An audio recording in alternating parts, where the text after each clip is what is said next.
दोस्तों, स्वागत है आप सभी का। दोस्तों, आज की प्रेरणादायी कहानी का नाम है गिद्ध की कहानी।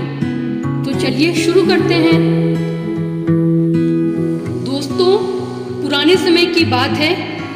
गिद्धों का एक बड़ा झुंड खाने की तलाश में भटक रहा था। बहुत कोशिशों के बाद उड़ते उड़ते वह एक टापू पर पहुंच गए। टापू पर पहुंचकर उन्हें ऐसा लगा जैसे वह सभी स्वर्ग में पहुंच गए हों। टापू पर हरियाली थी, खाने के लिए मेढक, मछली और अनेकों समुद्री जीव मिल गए। उस टापू पर ऐसा कोई जानवर भी नहीं था जो गिद्धों को शिकार कर सके। इस वजह से गिद्धों को किसी का भी कोई डर नहीं था। उनमें से एक गिद्ध ने कहा कि अब वह यह जगह छोड़कर कभी भी कहीं नहीं जाएगा। यहाँ तो बैठे बैठे ही खाने को मिल जाएगा।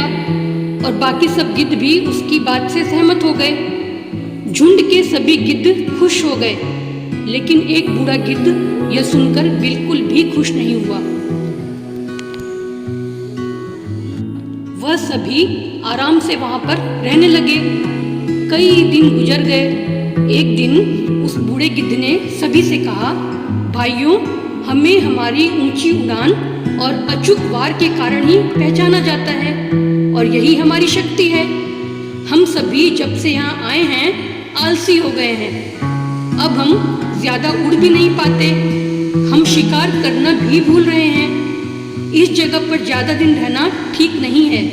मैं अब इस टापू को छोड़ना चाहता हूँ। अगर कोई मेरे साथ चलना चाहता है तो चलो। बूढ़े गिद्ध की बात सुनकर सब उसका मजाक उड़ाने लगे और उसे मूर्ख कहने लगे। निराश होकर बूढ़ा गिद्ध अकेले ही दूसरे जंगल में चला गया। समय बीतता गया और कुछ महीनों बाद उस बूढ़े गिद्ध ने सोचा कि उसे अपने झुंड के हालचाल जानने के लिए उस टापू पर जाना चाहिए। लंबी उड़ान के बाद वह उस टापू पर पहुंच गया। टापू पर पहुंचने के बाद उसने देखा कि बहुत सारे गिद्ध मारे जा चुके हैं। कुछ बुरी तरह से घायल हैं। बूढ़े गिद्ध ने घायल गिद्धों से पूछा, यह सब कैसे हुआ? घायल गिद्धों ने कहा, आपके जाने के कुछ दिनों बाद ही यहाँ एक जहाज आया था जो यहाँ चीतों का दल छोड़कर गया था। शुरू में तो चीतों ने हमें कोई नुकसान नहीं पहुँचाया।